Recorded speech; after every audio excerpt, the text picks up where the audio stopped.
Tonight मैं आपको कुछ ऐसा दिखाने वाला हूँ, इतना विशाल कि मिल्की वे भी छोटा लगे। यह लगभग 16 मिलियन लाइट ईयर्स चौड़ा है।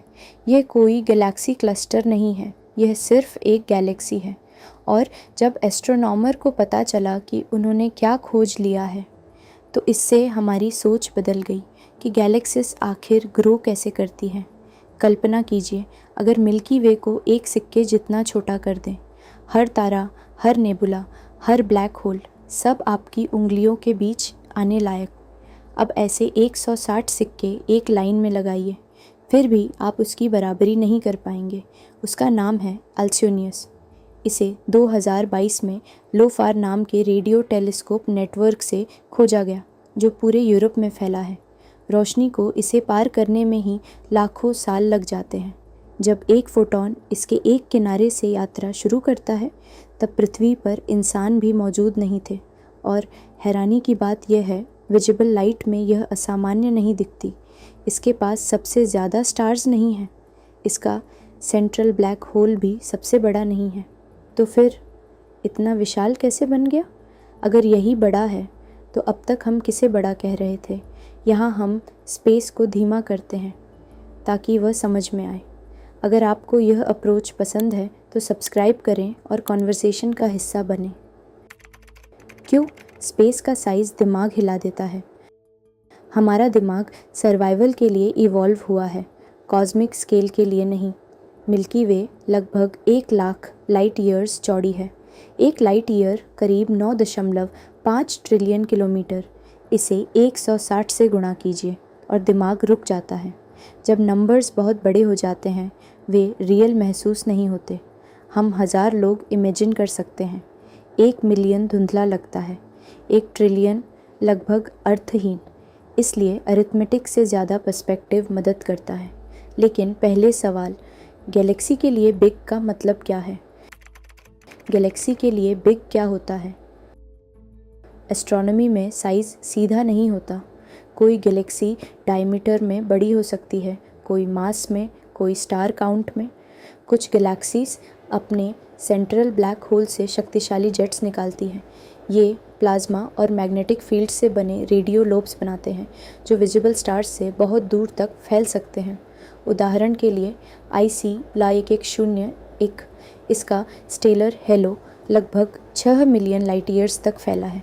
यह स्टार एक्सटेंट के हिसाब से सबसे बड़ी गैलेक्सियों में से एक है। अब इसे अल्सियोनीस से तुलना करें। इसके स्टार्स सामान्य हैं, लेकिन इसके radio lobes 8 million light years तक विपरीत दिशाओं में फैले हैं। तो सबसे बड़ी कौन?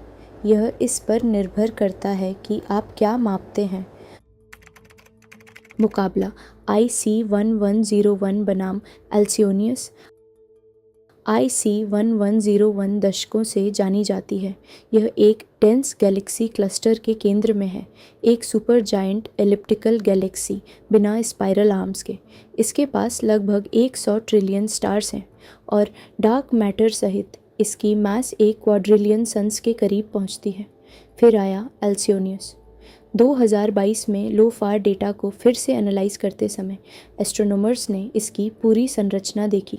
यह लगभग 3 अरब लाइट ईयर्स दूर है। इसका सेंट्रल ब्लैक होल लगभग 400 मिलियन सोलर मैसेस का है। असामान्य नहीं, फिर भी इसके रेडियो लोब्स इसे अब तक की सबसे बड़ी गैलेक्टिक स्ट्रक्चर बना देते हैं। मिल्की वे से तुलना, मिल्की वे लगभग 1 लाख लाइट ईयर्स चौड़ी है, 100 से 400 अरब स्टार्स के साथ। IC1101 की बराबरी करने के लिए सैकड़ों मिल्की वेज चाहिए। और अल्सियोनियस? एक लोब से दूसरे तक लगभग 160 मिल्की वेज लाइन में लग जाए। अचानक हमारी गैलेक्सी छोटी लगने लगती है। इतनी दूर से माप कैसे करते हैं? डिस्टेंस मापने के लिए एस्ट्रोनॉमर्स रेड शिफ्ट का उपयोग करते हैं। जैसे जैसे गैलेक्सीज दूर जाती हैं, उनकी लाइट लाल दिशा में खिंचती है। मास का अनुमान मोशन से लगाया जाता है। रेडियो गैलेक्सीज के लिए लोफार जैसे इंस्ट्रूमेंट्स ज़रूरी होते हैं। इसने अल्सियोनियस के फेंट लोब्स को ट्रेस किया। दिलचस्प बात, यह नई ऑब्जर्वेशन नहीं थी, यह एग्जिस्टिंग डेटा की दोबारा जांच थी, यानी वह हमेशा वहाँ थी।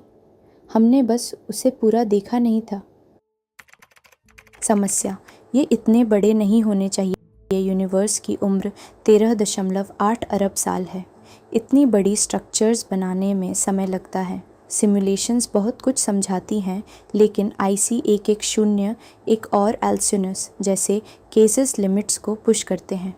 रेडियो जेट्स आमतौर पर इतने लंबे समय एक्टिव नहीं रहते, फिर भी अल्सियोनियस के लोब्स विशाल हैं। IC 1101 ने इतने मर्जर्स के बाद भी ग्रोथ जारी रखी, तो इन्हें किसने मदद की? गैलेक्सी मॉन्स्टर कैसे बनती है? गैलेक्सीज टकराव और मर्जर्स से ग्रो करती हैं। इसे कभी कभी गैलेक्टिक कैनिबलिज्म कहा जाता है। IC 110 एक क्लस्टर के केंद्र में है। छोटी गैलेक्सीज उसमें गिरती रहती हैं। एल्सियोनियस शायद एक कॉस्मिक फिलामेंट पर स्थित है, जहाँ से गैस लगातार सप्लाई होती रही। अगर आसपास स्पेस पतला हो तो जेट्स और दूर तक फैल सकते हैं। डार्क एनर्जी की सीमा। 1998 में 2 टीमों ने पाया कि यूनिवर्स की एक्सपेंशन तेज़ हो रही है। इसे डार्क एनर्जी कहते हैं। छोटे स्केल पर ग्रेविटी जीतती है, बहुत बड़े स्केल पर एक्सपेंशन।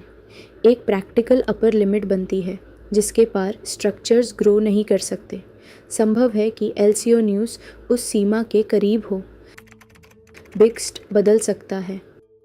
एस्ट्रोनॉमी कभी स्थिर नहीं रहती। भविष्य के इंस्ट्रूमेंट्स जैसे स्क्वायर किलोमीटर अरे और भी फेंट स्ट्रक्चर्स खोज सकते हैं। IC 1101 कभी अनटचेबल लगी, फिर एल्सियोनियस ने डेफिनेशन बदल दी। शायद और भी जाइंट्स डाटा में छिपे हों। जब स्केल महसूस होना बंद हो जाए, किसी बिंदु पर नंबर्स रियल लगना बंद हो जाते हैं। Trillions of stars, millions of light years. हर इंसान जो कभी जीवित रहा वह 1 लाख लाइट ईयर्स की एक पतली डिस्क के अंदर था, और वह सिर्फ एक सामान्य गैलेक्सी है। फिर भी हमने इन जाइंट्स को डिटेक्ट किया। एक छोटे ग्रह पर रहने वाली प्रजाति ने सबसे बड़ी स्ट्रक्चर्स मैप कर ली। शायद यह सिर्फ साइज़ की कहानी नहीं है, यह पर्सपेक्टिव की कहानी है। अब तक मिली सबसे बड़ी गैलेक्सी हमें अस्थिर इसलिए नहीं करती क्योंकि वह विशाल है, वह हमारे बड़े की परिभाषा बदल देती है। मिल्की वे कभी ग्रैंड्योर थी, फिर हमें उससे भी बड़ी सिस्टम्स मिली। एल्सियोनियस ने हमारे नक्शे को फैलाया। IC 1101 ने मास की सीमाएं बदली, और शायद इनमें से कोई भी अंतिम चैंपियन नहीं है। तो हमारी डिटेक्शन सीमा के पार क्या है? क्या और भी बड़े स्ट्रक्चर्स अंधेरे में छिपे हैं?